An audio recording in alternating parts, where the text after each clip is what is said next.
Hello everyone, I am Abhishek Anand, working as a research associate in Green Yatra. I have completed my postgraduate diploma in Forestry Management from IIFM Bhopal. Today, I want to talk about the circular economy in this Sustainable Saturday session.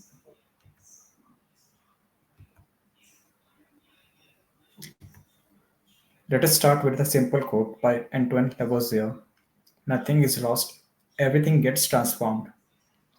Obviously, that transformation can be either positive or negative.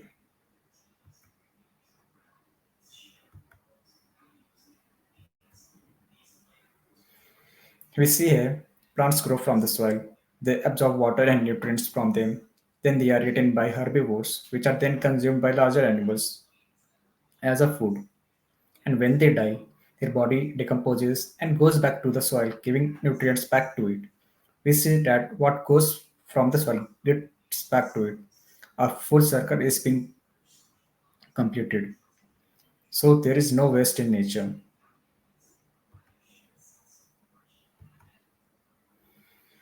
So waste is a human intervention. Since the industrial revolution, we have produced uh, anything for utility by following a linear model of production, that is, through linear economy. Economy in this context means what is to be produced, how it is to be produced, and who will be the consumers for that product. What we do in linear economy is to take raw materials from nature, make products according to our requirements, and finally dispose of them in the dustbin after their use. Did you know we produce around 2 billion tons of waste annually, out of which 25 to 50% gets treated, and the rest goes to the landfills, polluting the environment in turn. Each person produces around 100 grams to 4.5 kilograms of waste every day.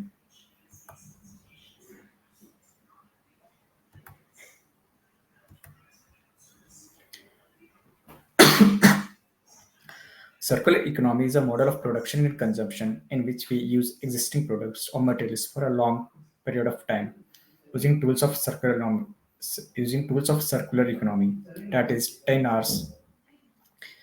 We already know a few of them from our school days. I will talk about it later in detail soon.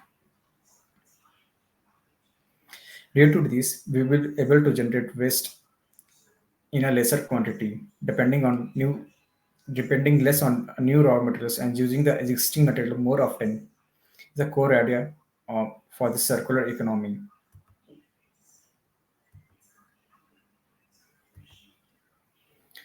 So instead of throwing away waste at landfills, we can create a system which will help us to collect and segregate waste accordingly, so that valuable materials can be used for a longer uh, time period in the economy.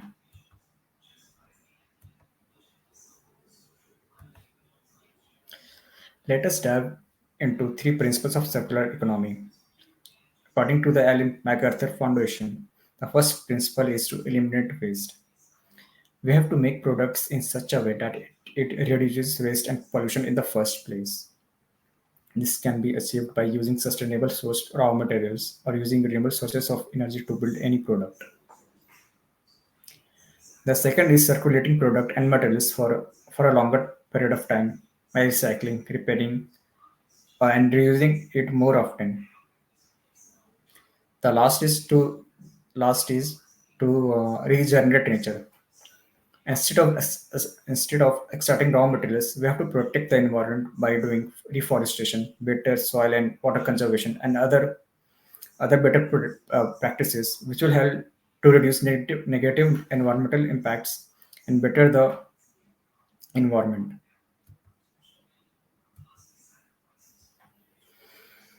So let us discuss 10 hours in circular economy, starting with three things. We have to evaluate and find opportunities in our business value chain where we can implement circular economy principles.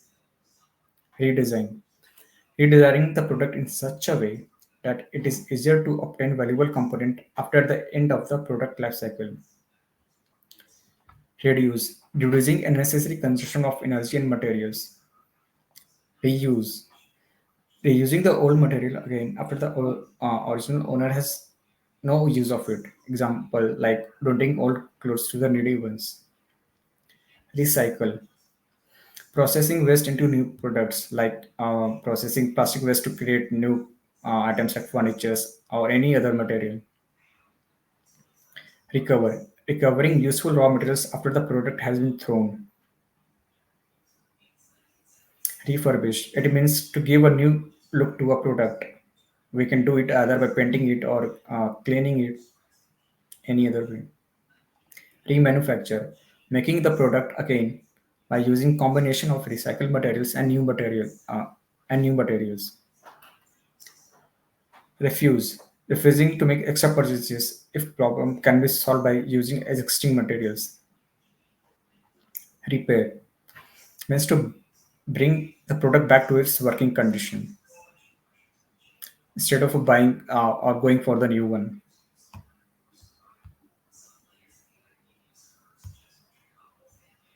So, why do we need circular economy? We are currently 8 billion in number and are expected to add 2 billion more in the next 30 years. This will increase the burden on nature to fulfill the needs of the future generations.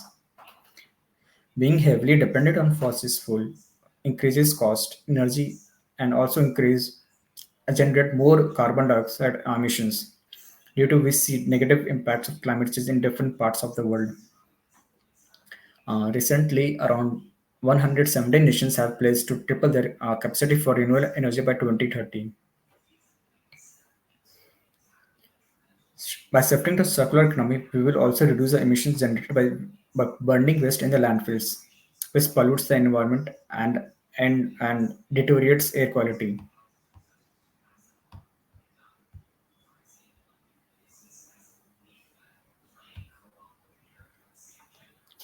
Let us see what are the drivers for circular economy.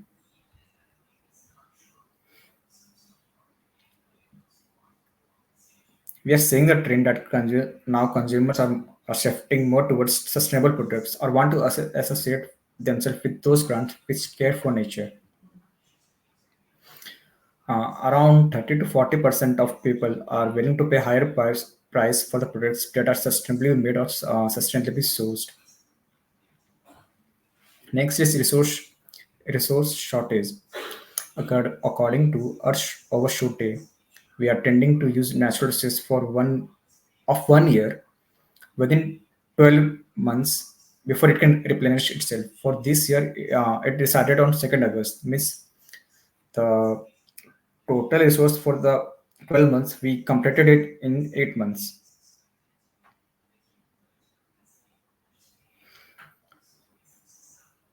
And the next one is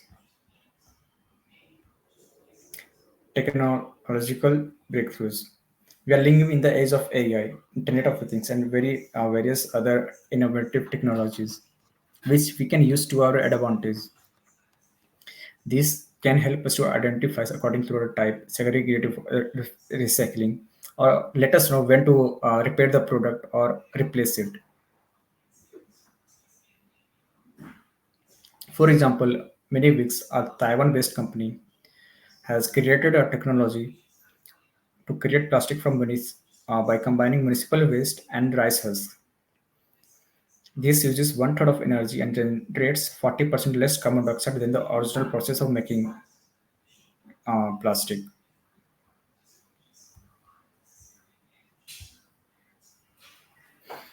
So, what are the benefits of implementing circular economy? Going with the short term benefits, it reduces bill cost as we are not using the original raw material but the recycled one. Also, it creates a new market opportunity for industry which caters to the waste collection and recycling. In medium term benefits, it helps us to design innovative product design, which can be scaled up for smaller industries as well.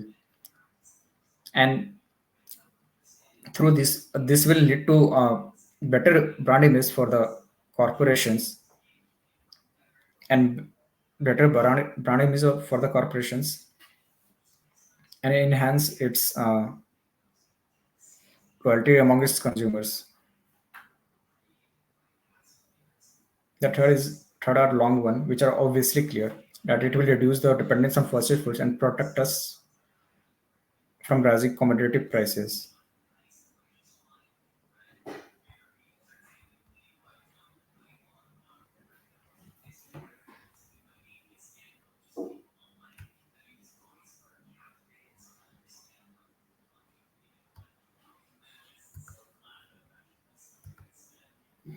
So let us see what are the challenges for implementing circular economy. The basic one is consumer behavior. People tend to buy products rather than using it as a service. Example, private vehicles. The second is it is difficult to procure products which consumers are not using, and then they directly go to the landfills. This is due to this is due to people not being aware that where they can dispose their old items. There are very few factories which cater to the collection and recycling of waste. And at last, it is the high cost involved to implement circular economy principles for smaller businesses, which hamper their progress to use principles of circular economy.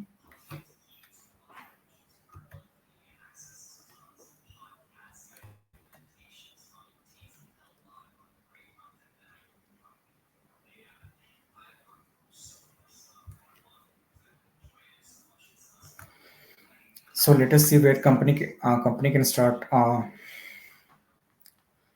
using circular economy in their business. They need to identify areas where they can participate in circular economy using rethink and redesign tools. Then they can use tools like reuse, refurbish, recycle, so that they can uh, retain their valuable components and provide a better products to their consumers. The third one is using sustainable source materials for building their products and packaging for the same. And when the product life cycle gets ended, they can create a system of reverse logistics that they can bring their raw materials back to the manufacturer.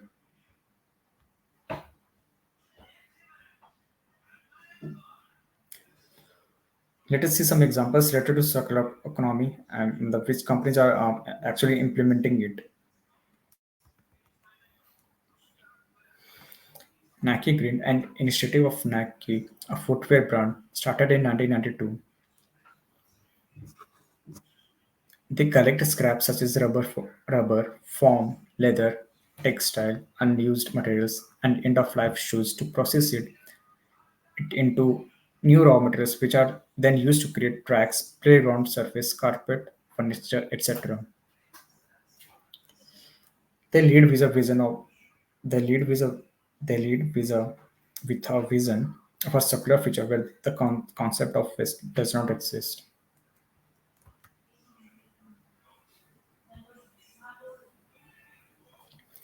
Let us see the example of our Tata Steel company. Until 2021, they set up a recycling factory at Rohtak from where they recycled scrap steel from households, end-of-life vehicles, and industries. They also created an app called Ferroheart from where they are able to procure scraps from multiple sources. For the financial year 21-22, they were able to process around 112 kilotons of waste steel, which generated a massive revenue of 450 crores. The processed steel that will be sold to the vendors will be under two brand names. One is Tata Ferroplate Pallid, and the other one is Tata Ferro Shred. According to the type of their processing they have been going through. So we see the circular economy is not limited to just one industry. It can be implemented in anyone if you have proper knowledge and skill for the same. Circular economy is a better way of living and making our economy grow and making our economy grow in a sustainable rate. So I'm finishing my discussion here. Thank you for listening.